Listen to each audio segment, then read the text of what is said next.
자, 오늘 함께 나눠볼 하나님 말씀, 신약성경 히브리서 11장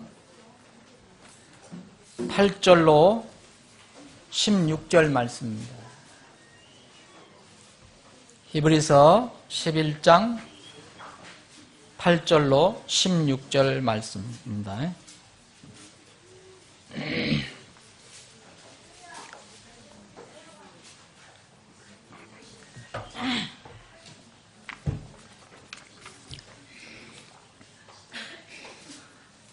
여러분들 찾으셨으면 제가 8절부터 봉독하고요. 여러분들과 함께 봉독할 부분을 말씀을 드리겠습니다. 자, 히브리서 11장 8절입니다. 믿음으로 아브라함은 부르심을 받아 훗날 상속재산으로 받게 될 곳으로 나가면서 순종하고 자기가 어디로 가는지 알지 못한 채 나갔으며 믿음으로 그는 낯선 나라에 머무는 것 같이 약속의 땅에 머물고 자기와 함께 동일한 약속의 상속자가 된 이삭과 야곱과 함께 장막에 거하였으니 이는 그가 기초들이 있는 한 도시를 바랐기 때문이라. 그것의 건축자와 만드신 이는 하나님이시니라. 믿음을 통해 사라 자신도 나이가 지났을 때에 씨를 수태하는 힘을 받아 아이를 출산하였으니 이는 그녀가 약속하신 분을 신실한 분으로 판단하였기 때문이라. 그러므로 심지어 죽은 자와 다름없던 한 사람에게서 하늘의 허다한 별과 바닷가의 무수한 모래와 같은 많은 사람이 나왔느니라. 13절부터 16절까지 4절 뜻을 생각하시면서 여러분들과 제가 함께 봉독합니다. 자, 시작합니다. 이 사람들은 다 믿음 안에서 죽었으며 약속하신 것들을 받지 못하였을 때 멀리서 그것들을 보고 확신하며 받아들였고 또 땅에서는 자기들이 나그네여 순례자라고 고백하였으니 그런 것들은 말하는 자들은 자기들이 본향을 찾고 있음을 분명히 나타내느니라. 참으로 그들이 자기가 떠나온 본향을 깊이 생각하였더라면 돌아갈 기회가 그들에게 있었으려니와 그들이 이제는 더 좋은 본향을 사모하니 곧 하늘의 본향이라. 그러므로 하나님께서도 그들의 하나님이라 불리는 것을 부끄러워하지 아니하시나니 그분께서 그들을 위하여 한 도시를 예비하셨느니라. 아멘. 아버지 하나님 참으로 감사합니다. 오늘 저희들에게 복된 주의를 허락해 주셔서 이렇게 구원받은 기쁨과 감격으로 지체들끼리 함께 교제하고 함께 목소리를 높여서 주님을 찬양하고 또 경배할 수 있게 하시니 감사합니다. 이 시간에 특별히 주님께서 오늘 이 시점에 가장 적절한 생명의 말씀을 우리에게 허락해 주심을 감사합니다. 마음에 무릎을 꿇고 주님을 바라보며 주님께서 주시는 그 생명의 말씀을 듣고 양식으로 섭취하기를 원합니다. 지금 성령님을 통해서 주님께서 친히 오늘 우리 사랑하는 지체들 가슴을 향해서 원하시고자 하는 들려주시고자 하신 말씀을 선포하여 주시옵소서. 우리는 다 보복하고 그 말씀을 그대로 우리의 생명의 양식으로 받기를 원합니다. 모든 것을 주님께 의탁하옵고 거룩하신 예수님의 이름으로 기도합니다. 아멘.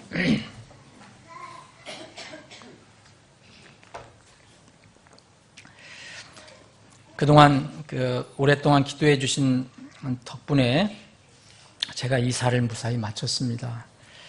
우리 교회가 1년 반 전에 이곳으로 하나님께서 인도해 주셨습니다. 우리가 서울을 떠나오는 게 좀 아쉽기도 하고 또 어떤 형제는 서울이 아니면 안 간다고도 얘기를 했었는데 주님께서 서울과 다름없는 이곳으로 인도해 주셨고 그래서 모두 이렇게 우리 성도들이 다 형제 자매들도 다 좋아하는 이런 장소로 옮겨 주셨습니다. 근데 저도 이제 빨리 교회 근처로 가야 되겠다 이런 생각을 해왔는데 이게 쉽게 잘 안 돼갖고 이제 1년 반이 걸렸습니다. 우리 집사님 가정, 그리고 김사님 가정, 우리 최영재님, 또 우리 미리 와 있었던 우리 임영재님, 이런 분들은, 김영재님, 김경태님, 이런 분들이 여기 근처에 있지만 제가 이제 다시 동참하게 돼서 잘 됐습니다. 교회 가까이 오게 되니까 여러분 지체들을 위해서, 가정을 위해서 기도할 시간이 더 늘어난 것 같아요. 그래서 더 열심히 교회에 들락날락하면서 열심히 기도할 생각을 가지고 있습니다.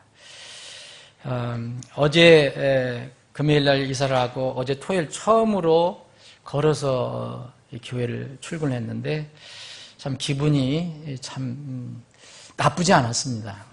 참 좋았습니다. 이렇게 아무래도 서울 중심부를 오가는 게 아니고 좀 약간 시골스러운 곳을 이렇게 오가니까 나무도 들어오고 풀도 들어오고 또 요새 한창인 빨간 장미도 눈에 들어오고 그래서 이것저것 두루두루 보고 오다 보니까 한 20분이 걸리더라고요. 저에게 운동할 수 있는 좋은 어떤 기회도 되고요. 오늘은 이사 후에 첫 주일이었습니다. 그리고 오늘 영어 주일학교를 처음 시작하는 날이었고 그래서 아침 일찍 눈을 뜨고 이제 교회를 오기를 사모하는 마음을 가지고 있었습니다.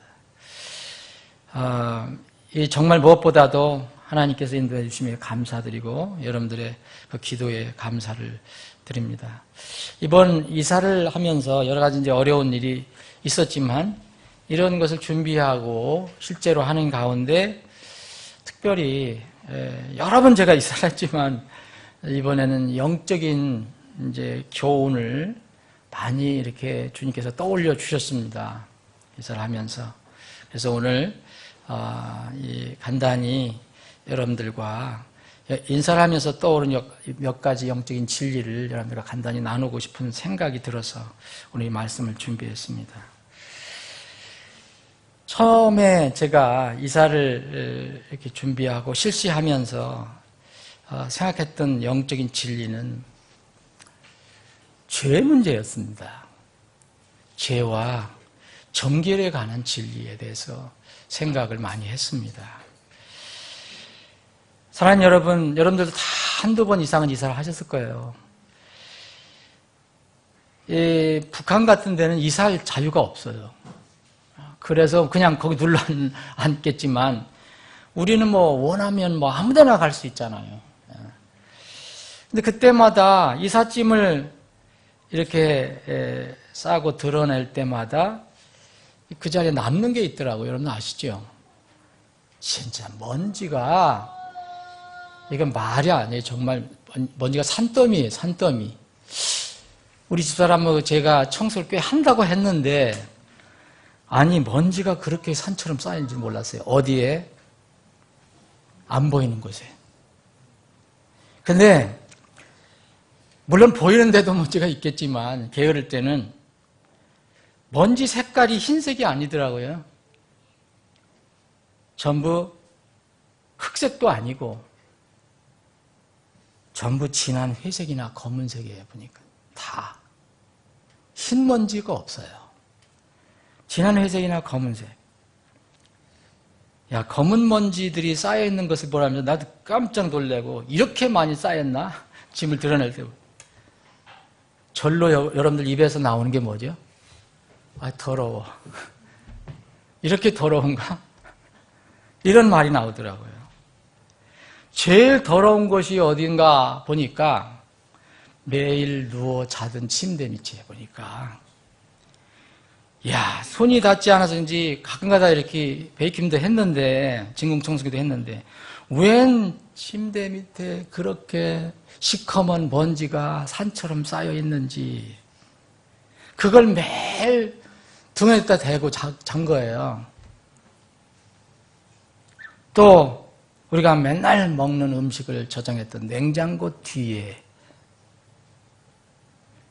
또 우리가 하나님을 찬양하고 노래를 연습하고 했던 피아노 뒤에, 그리고 저는 책장이 좀 많은 편인데 책장을 자주 닦고 그렇게 했는데도 책장 뒤에, 와, 여기 이사하시는 분들 다 알지요? 보이지 않는 곳에 엄청나게 먼지가, 시커먼 먼지가 산처럼 쌓여 있었습니다.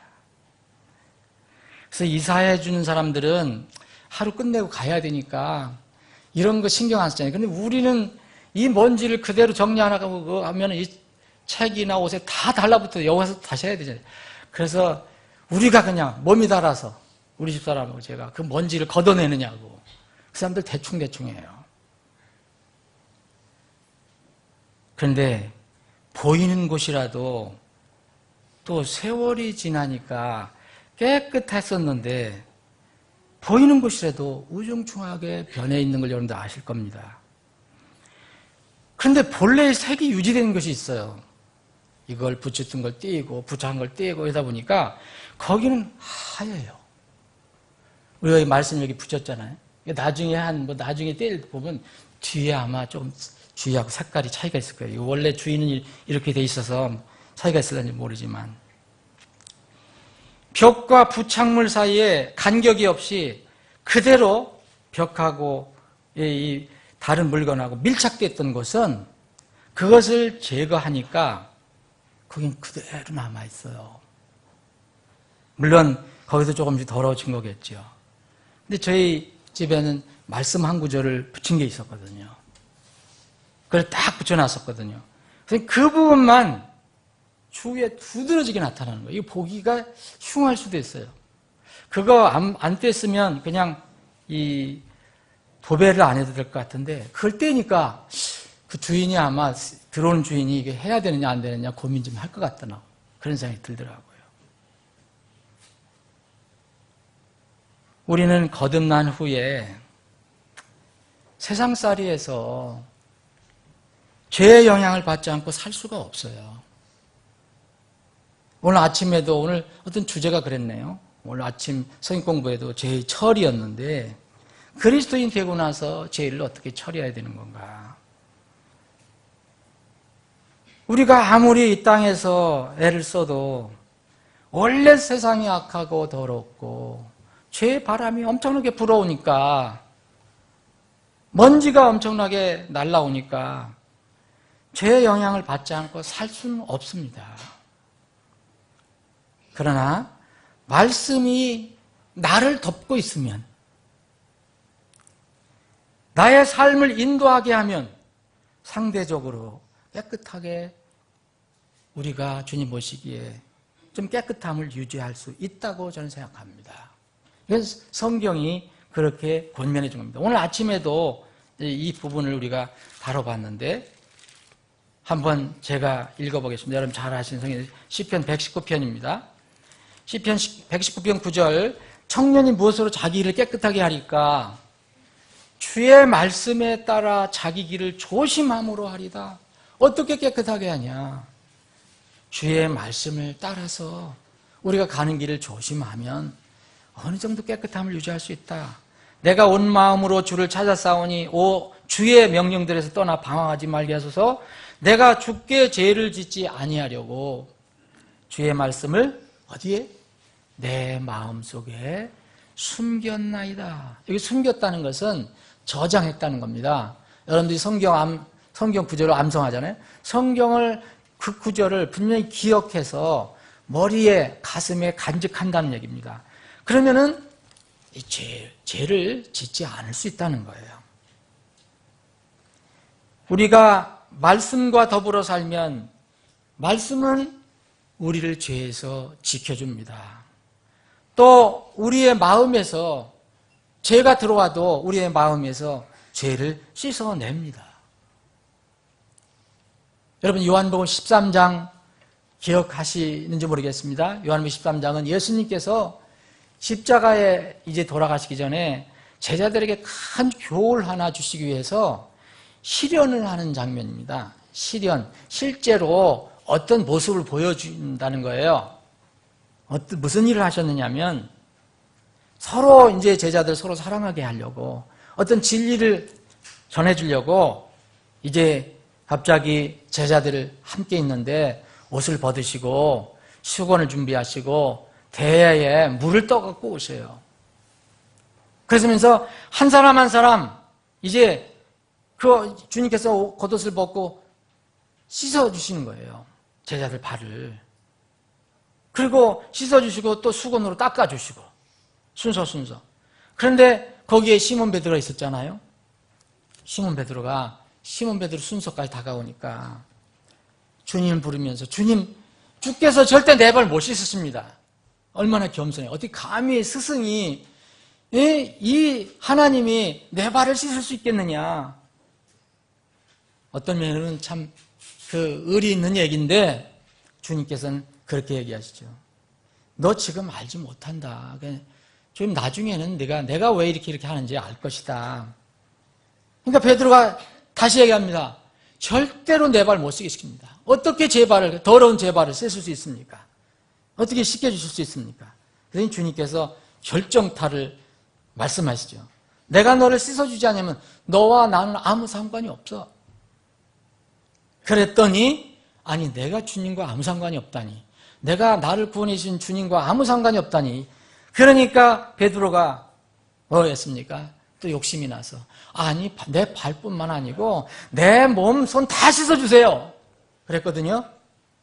그랬더니 이제 주님께서 이렇게 얘기하십니다. 야, 이미 깨끗해졌으면, 이미 씻은 자는 모든 것이 깨끗하니까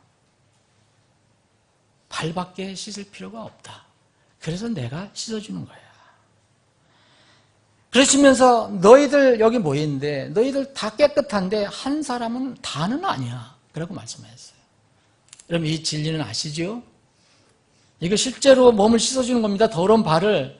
그런데 영적인 진리와 함께 얘기하시는 거예요. 여기 가룟 유다는 발은 깨끗했는지도 모르지만 거듭난 적이 없어요. 재씻김을 받은 적이 없어요. 고집 피우고 있는 거예요, 속에서. 이 돈으로 가득 채워 있기 때문에. 분명히 그랬어요. 그런데 너희는 다 너희 깨끗한데 다는 아니다. 여러분, 이렇게 주님께서 깨끗한 거에 관해서 어떻게 씻어낼 수 있느냐? 구원받은 사람은 사실 날마다 씻어내야 돼요. 몸을 한 번 씻었다는 것은 구원받을 때 온 몸과 마음과 우리 전인격이 하나님의 그 고귀한 말씀으로 재씻김을 받은 겁니다. 다시 새롭게 태어나는 거예요. 그러니까 이 땅을 살아갈 때 다시 씻을 필요가 없다는 거예요. 다시 구원받은 필요가 없다는 거예요. 거듭난 사람은 또 거듭날 필요가 없다는 거예요. 그러나 이 땅을 살아갈 때 너희들이 죄의 영향 속에 살기 때문에 발은 내가 씻어줘야 된다. 그러니까 내가 가더라도 너희들 서로 발 씻으며 서로 사랑하라. 이런 말씀을 하고 가셨어요. 사랑하는 여러분, 나는 매일매일 말씀으로 세상의 먼지를 씻어내고 있는가? 남의 죄와 허물을 사실 비판할 시간 없습니다. 여러분, 우리가 말씀을 잘 생각해보면 그렇게 할 시간이 없어요. 나를 매일매일 부지런히 말씀의 거울로 비춰와서 말씀으로 씻어내야 합니다. 물론 이것은요, 세상의 죄에 대해서 침묵하고 죄를 책망하지 말라고 말하는 것이 아니에요. 6월 초에 서울 앞에서 무슨 동성애 퍼레이드를 한다는데 이 끔찍한 일을 아무 소리 안 하고 우리가 가만히 있으라는 게 아니에요. 그것은 잘못된 것이다. 이건 하나님을 진노하게 하는 것이다. 이런 일을 해서는 안 된다. 그리고 우리 아이들을 잘 가르쳐줘야 되고, 우리가 이런 데 침묵하라는 게 아닙니다. 죄를 책망해야 됩니다. 그런데 우리 자신을 잘 살펴보라는 겁니다. 먼저 내 눈 속에 있는 들보를 발견하고 먼저 그 들보를 뽑아낸 뒤에 다른 지체들의 티끌을 사랑으로 알려주고 뽑아주는 겁니다. 저는 이번 이사를 하면서 죄와 정결에 대해서 다시 한번 생각했어요. 이사하면서 생각나면 왜 하느냐고 휙 지나가 버리거든요. 아이디어가. 나중에 기억이 안 나요. 두 번째는 뭐에 대해서 깊이 생각했냐. 짐에 대해서 생각해 봤습니다. 짐. 여러분, 포장 이사를 할 때 전에 처음에 제가 했을 때는 이런 게 없었거든요. 포장 이사라는 게 없었거든요. 지금 생각하면 며칠 밤을 새워서 이 박스 얻어다가 라면 박스 얻어다가 싸고 뭐 이렇게 했어요. 근데 요새는 포장 이사 회사가 많이 생겨서 좋은 그래도 일자리가 많이 창출됐잖아요. 어쨌든 이게 수십만 명이에요. 여기 이제 일꾼들이 전국적으로 포장 이사를 할 때 여러분 그거 금액을 산정하는데 짐의 양에 따라서 대부분 가격이 결정이 됩니다. 짐의 양에 따라서 5톤 트럭이냐, 7톤 트럭이냐, 10톤 트럭이냐, 뭐 그걸 또 더 해야 되느냐, 이사 비용의 차이가 납니다. 그래서 우리도 요게 몇 톤 트럭에 걸릴 것 같아서 이거 조금만 줄이면 비용이 떨어진대요. 그것도 그렇고 그래서 우리도 이번에 이사가 결정돼부터는 과감할 정도로 버린 일에 신경을 썼어요. 버리자. 우리 집사람하고 둘이 결의를 하고 버리자. 그래서 했는데 여러분 죽을 때까지 쓰지 않을 것 같은 물건들이 그렇게 많은지 몰랐어요. 제가 여기서 거의 9년인가 10년 살았거든요. 지금 이사할 때. 우리는 공중으로 들려 올라가는 것을 믿고 있습니다. 여러분들 믿으십니까? 네. 공중으로 올라갈 때까지 다시 읽어보지 못할 것 같은 책들이 많아요. 제 서고에. 이번에는 20년이 우리 집사람이 이거 20년이 넘은 거래요. 그래서 야 그거 어떻게 서울시 박물관에 좀 보내주면 안 되냐. 너무 아깝다 버리기가. 이런 것도 버렸습니다. 여러 개 버렸습니다. 그런데도 우리는 줄였다고 생각했는데 짐을 싣는데 왜 짐이 그렇게 많은지. 또 이사를 여기 와보니까 또 여기서 또 필요한 게 있어요, 또. 참. 그걸 또 안 살 수가 없어요, 또. 이것은 버리고, 또 저것은 또 사서 또 챙기고. 참, 이것이 인생이구나. 평생 짐을 지고 간 인생. 짐에 파묻혀서 헤어나지 못하는 인생. 사랑하는 여러분, 여러분들과 저는 정말 우리가 진정하게 거듭난 하나님 자녀라면 우리는 여행자라고 성경은 얘기합니다. 여행자. 곧 여기 성경적인 용어는 나그네라는 거예요. 나그네. 여러분 나그네, 여행자는 여러분 필요한 거 다 가지고 다닐 수 있어요? 여러분 오늘 1박 2일로 가요. 저기 정말 멋있는데요. 가까운데도. 당초에는 저 강원도로 가려고 했는데 거기는 아마 오늘 가면 대여섯 시간 걸릴 거예요. 그죠? 여기는 막힌다 하더라도 1시간 정도예요. 강화도 근처. 이곳에 우리가 오늘 가게 되는데 여러분 1박 2일 잠깐 동안 여행하는 거잖아요. 여러분 장롱 메고 갈 거예요? 메고 갈 분 있어요? 그러니까 컴퓨터 오늘 필요하다. 컴퓨터 메고 갈 분 있어요? 다 버리고 갑니다. 꼭 필요한 것만 가져갈 거예요. 오늘 형제님이 다 문자 보내줬잖아요. 필요한 세면도구나 가져오시오. 거기 성경이 빠졌더라고요, 보니까. 이 필요한 거, 이만 가지고 갑니다. 조금 불편하더라도 최소한 것만 가지고 가는 게, 그게 그리스도인의 삶입니다. 또 그리스도인은 나그네라고 하면서 또 뭐라고 했냐면, 순례자라고 하면서 또 뭐라 하냐면, 여러 곳에 경주자라고 얘기합니다. 경주자. 운동 경기장에서 띠임을 뛰는 거예요. 또 혹은 경주자 혹은 필드에서 운동하는 거예요. 아마 그게 복싱인지 뭔지 그런 뜻도 나와요. 허공을 치지 마라. 목적 없이 허공을 치는 삶이 아니다. 그 아마 치는 거라면은 복싱이나 격투기나 뭐 이런 걸 거예요. 이게 서로 이렇게 연결해서 하는 거. 여러분, 뛰임을 뛰거나 운동하는 사람 어떻게 해야 됩니까, 여러분? 가능한 몸을 가볍게 해야 합니다. 그죠? 천국을 향해 가는 여행자는, 순례자는, 나그네는 그래서 그리스도인의 지상 생활은 심플해야 합니다. 단순해야 합니다. 오늘 히브리서 11장 우리가 살펴보고 있지만 히브리서 12장 그 앞에 부분 보면 이런 말씀이 있습니다. 1절.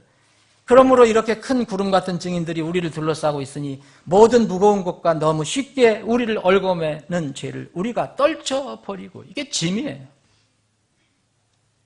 인내로 우리 앞에 놓인 경주를 달리며 그랬어요. 우리가 이 지상에서 모은 모든 것을, 소유한 모든 것을 다 가지고 갈 수가 없어요. 여러분, 우리가 주님께서 우리를 부르시면 여러분 동전 아니 못 가지고 하시는 거 아시죠? 세상 사람도 다 동의하는 겁니다. 근데 여러분도 동의 당연히 하셔야 될 거예요. 지폐 한 장 못 가져가요. 여러분 통장 하나 못 가져갑니다. 그래도 최소한 죽으면 수의를 입혀줘요. 그 수의도 한 벌도 가져갈 수 없어요.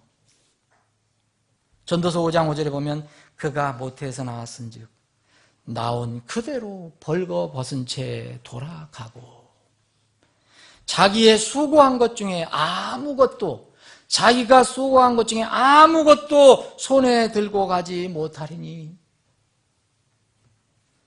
그래서 전도서 12장 7절에 보면 그때 흙은 전에 있던 땅으로 돌아가며 우리 몸 묻히고요, 영혼은 주님께서 우리에게 주셨으니까, 불어내줬으니까 영은 그것을 주신 하나님께로 돌아가리로다.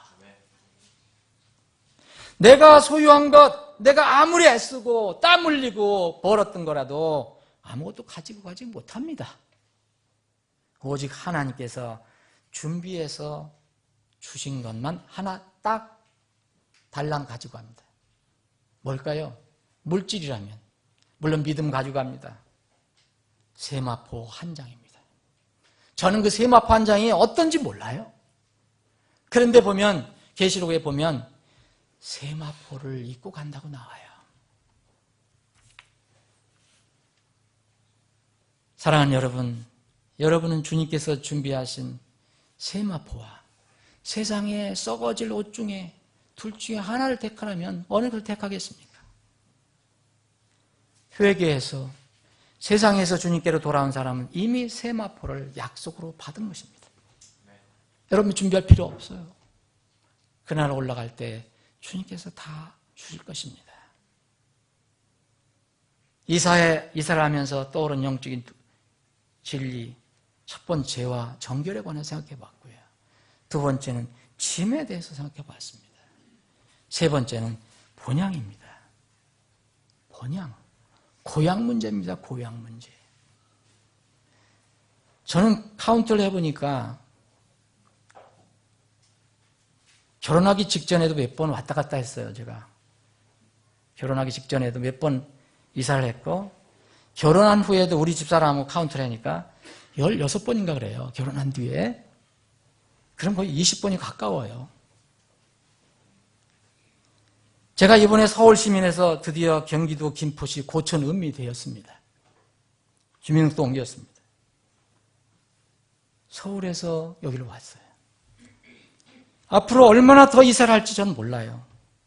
그런데 남은 생에 이제 몇 번 못할 것 같다는 생각이 들어요. 그런데 주님께서 공중에 오실 때, 혹은 제가 일찍 육체의 생명이 끝날 때, 그때 개인적으로 주님께서 저를 부르신다면 내가 어디에서 살고 있을 것인가? 그것을 제가 알 수 없어요. 이 땅에서의 삶은 바로 그겁니다. 정해진 곳이 없어요. 영원한 곳으로 내가 못 받고 살 데가 없다는 거예요. 그러나 한 번 죽는 것은 모든 사람에게 정해진 것이요, 그 뒤에는 심판이 있느니라 라는 이 말씀을 믿는 사람은 최종적으로 가야 할 곳이 있다는 것을 알게 됩니다.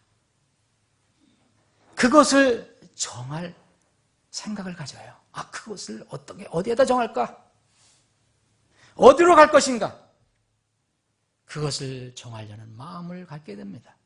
이 말씀 믿는다면 한 번 죽는 것은 사람들에게 정해진 것이요 그 뒤에는 심판이 있나니 이것을 믿는다면 그것이 어딘가를 우리가 정하려고 할 것입니다.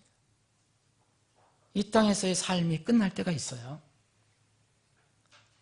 또 우리가 그리스도인으로서 죄와 불의와 싸우는 이 선한 싸움도 영원히 계속되는 게 아니고 앞으로 끝날 때가 다가오고 있습니다. 주님께서 다시 오실 때입니다. 그때 사람들은 주님께서 일단 딱 오시면 그때 사람들은 각자가 어디로 가고 어디에 정착할 것인가 이미 결정이 된 상태예요. 순례자 여행이 끝나고 영원히 정착할 곳이 어디인가? 그곳은 반드시 예수님께서 특정한 사람들을 위해서 예비하신 곳이 되어야 합니다. 그것이 바로 하늘의 초소입니다. 하늘에 있는 우리의 아파트입니다. 하늘에 있는 여러분들의 맨션입니다. 예수님이 왕으로 다스리시고 구원받은 지체들이, 예수님의 가족들이 이웃으로 함께 더불어 살아가는 하나님의 나라, 하나님의 왕국입니다. 이것이 우리에게 있습니다. 이것이 없는 사람들은 얼마나 불행한 겁니까? 어디로 이사를 또 갈 것입니까? 너희는 마음에 근심하지 마라. 너희는 하나님을 믿으니 또 나를 믿으라. 내 아버지 집에 거할 것이 많도다. 그렇지 않으면 내가 너희에게 말해 주었으리라. 내가 너희를 위하여 처소를 예비하러 가노라. 가서 너희를 위해 처소를 예비하면 내가 다시 와서 너희를 내게로 받아들여 내가 있는 곳에 거기에 너희도 있게 하리라. 요한복음 14장 1절부터 3절 주님께서 약속하신 말씀이에요. 분명히 예수님께서 하늘에 만든 처소, 준비하신 처소가 있다고 얘기합니다. 사랑하는 여러분, 오늘 본문 말씀을 여러분들 읽으셨습니다. 이 히브리서 우리가 읽은 부분은 믿음의 조상 아브라함에 관해서 기록한 겁니다. 이 히브리서 11장은 믿음의 이 어떤 명예 전당입니다. 여러분들의 이름이 여기에 기록되어 있지 않지만 여러분들의 이름도 믿음으로 하늘의 명예 전당에 기록되어 있기를 저는 축원합니다. 이 히브리서 11장에 있는 말씀, 이 아브라함에 관한 말씀은 믿음의 조상 아브라함이 어떻게 했느냐. 아브라함은 하나님 부르심을 받아서 자기가 갈 바를 알지 못한 채 나아가서 가나안 땅에 도착했습니다. 근데 가나안 땅이 완전한 정착지는 아니었습니다. 여러분, 이 아브라함이 얘기하는 것은 그것은 어떤 그림자였지, 거기 가서 뭐에 머물렀냐면 장막에 머물렀어요. 텐트에 머물렀다는 거예요. 그러면서 이게 텐트에 머무는 것이 내가 전부가 아니다. 끝이 아니다. 그래서 기초들이 있는 한 도시를 바라봤다고 그랬어요. 장막에 머물러도 좋다. 그런데 내가 영원히 머무를 곳이 있다. 그 기초들, 아주 튼튼한 기초들이 있는 도시를 바라봤다. 근데 그곳을 만드신 분은 바로 다름이 아닌 사람이 아니라 하나님이시라는 겁니다. 그 도시는 건축자가 그리고 만드신 이가 하나님이세요. 10절 보니까. 사라도 믿음을 통해서 아브라함을 따라서 믿음을 통해서 살았습니다. 그리고 낳은 아들 이삭 야곱도 믿음을 따라서 살았습니다. 13절에 보니까 이 아브라함의 가족은 믿음 안에서 살았는데 육체적으로 죽었습니다. 그런데 약속한 것을 못 받았다고 그랬어요. 아직 못 받았다. 그때 그 약속한 것이 어디였습니까? 기초들이 있는 한 도시를, 거기 가서 살기를 약속을 받았는데 그걸 받지 못했다. 그래서 그들이 살 때, 아브라함 가족이 살 때 멀리서 장막에 살면서도 그것들을 보고, 믿음으로 보고 확신해서 받아들였다. 하나님의 약속을. 그러면서 야, 우리가 장막에 사는 동안은 나그네야, 순례자야, 이렇게 고백을 했다는 것입니다. 그러면서 이렇게 고백했다는 것은 뭘 얘기하느냐? 여러분이 여행자다. 저는 여기 이 나그네입니다. 순례자입니다. 이 땅에서. 그럼 뭘 의미합니까? 갈 고향이 있다는 얘기 아닙니까? 갈 고향이 있다. 그래서 한 본향을 찾고 있음을 분명히 나타난 것이다. 이 얘기입니다. 근데 그 고향이 어떤 고향이느냐? 15절, 16절 그 말씀입니다.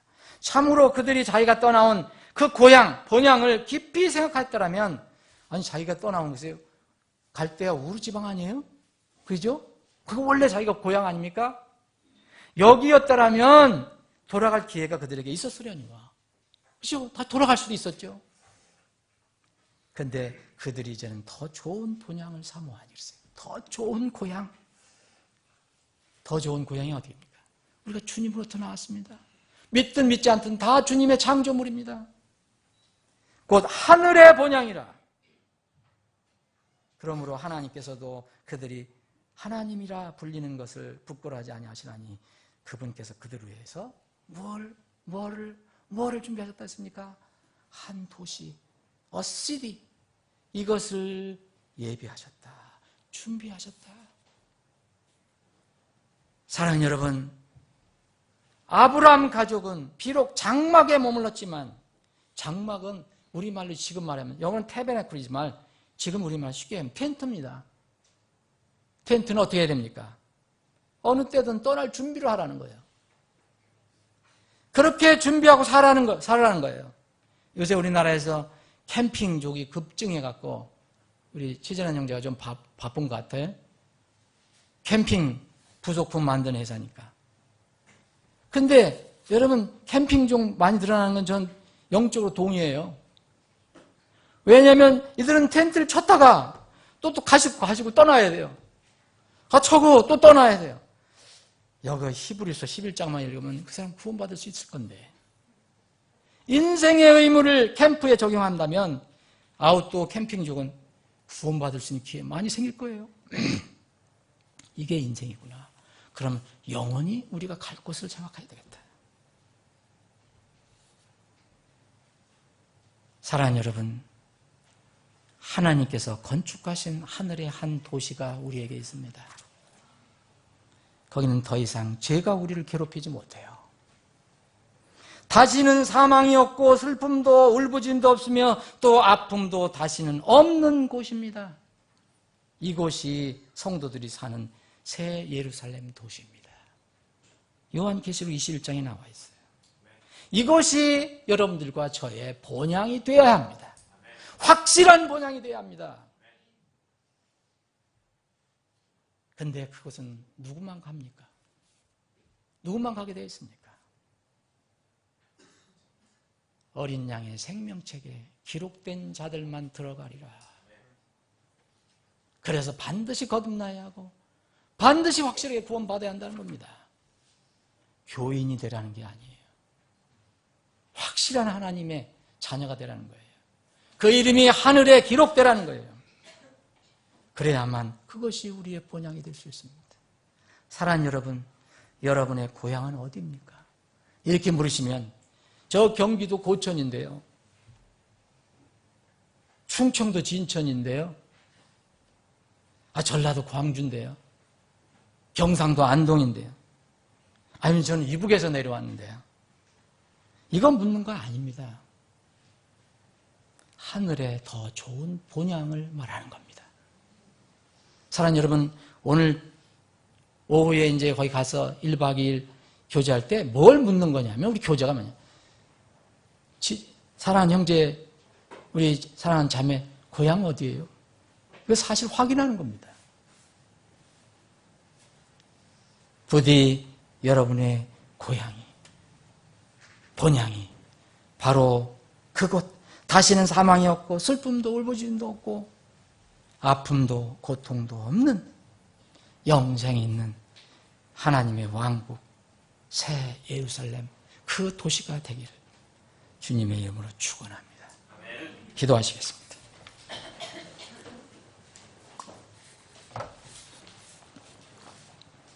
여러분, 말씀을 듣고 그대로 흘려버리면 아무 의미가 없습니다. 인간 설교자가 한 말이라면 흘려버려도 좋습니다. 그러나 그것이 영원히 변치 않을 하나님의 말씀이라면, 성경이 기록된 하나님 말씀이라면 누가 좀 어둔하게 전하더라도 그 말씀을 마음에 새겨야 합니다. 그래야지 생명이 나옵니다. 오늘 말씀을 여러분들 기억하시고 마음에 새기시길 바랍니다. 사랑하는 여러분, 여러분 매일 말씀으로 죄를 씻고 있습니까? 이사를 하면서 여러분들 다 이사를 합니다. 누구든지 이 땅에 살면 이사를 해야 합니다. 이사할 때마다 영적인 진리를 한번 생각해 보십시오. 매일 말씀으로 죄를 씻고 있는가? 두 번째는 이 세상에서 그리스도인 군사로서, 그리스도를 위한 경주자로서 복잡하고 무거운 짐 대신 심플한 삶을 살고 있는가? 아니면 세상 것에 눌려갖고 그것에 욕심이 있어서 그것을 놓지 못해서 거기에 끌려다니고 있는가? 그 무거운 짐을 지고 살아가고 있는가?